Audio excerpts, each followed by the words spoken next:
What's up, guys? It's Nick from Maher Media here, and in the first ever encounter between the Utah Hockey Club and the Philadelphia Flyers, Utah pulls out the win 4-2 as they defeat the Flyers in Sam Ersson and Jamie Drysdale's return to the lineup.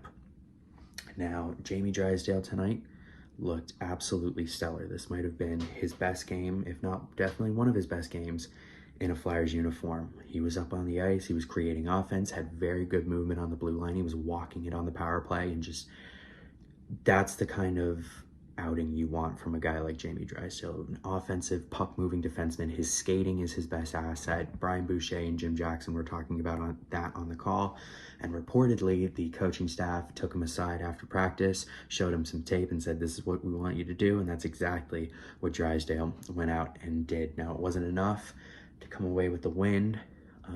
He did set up what would have been the Flyers' tying goal, but unfortunately got called back on goaltender interference on Travis Konecny being in the blue and impeding on Jackson Stauber. Now, the first period flew by relatively quickly. There were a couple penalties taken, nothing too egregious, especially on the Flyers' part, who have had a problem with taking penalties over the last stretch of games. And then the second period hit, and the Flyers' second period woes continue to plague them as two unfortunate goals off of deflections find their way into the back of the net. The first one, Utah caught the Flyers on a bad change. Andre was immediately pressured and couldn't get himself in the proper position, and the shot goes off of him and then off of Ristolainen's skate and into the back of the net on Sam Ersson. Now, the Flyers tied up relatively soon after with Joel Farabee breaking a 12-game goalless drought. You love to see that from Farabee. Pressure of the world was on him, especially after he had the game on his stick there against the Bruins yesterday afternoon, and was unable to finish that one off for the Flyers. He gets one here today.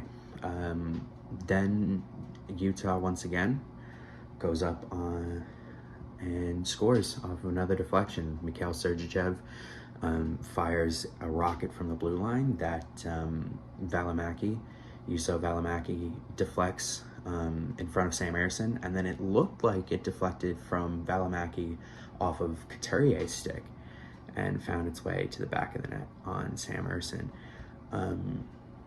Owen Tippett would then tie the game again at 2 off of a sweet setup from Matvei Michkov. The chemistry between the two of them is blossoming, and it couldn't be better at this point. Tippett and Michkov together has been a lot better than it was at the start of the year, and I think it's only going to get better as time goes on.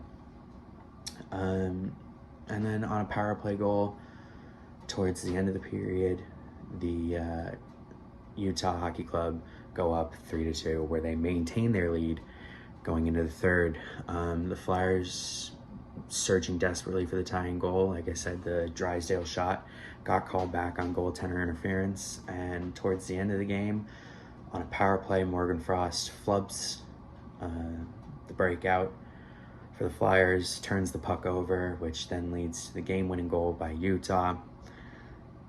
Tough loss. It was a tough game for the Flyers. This is definitely one you kind of look at and, you know, you definitely had chances to get this game going and tie it up, but unfortunately it's just bad mistakes were made, and you flush this one down the toilet. We'll be back Tuesday.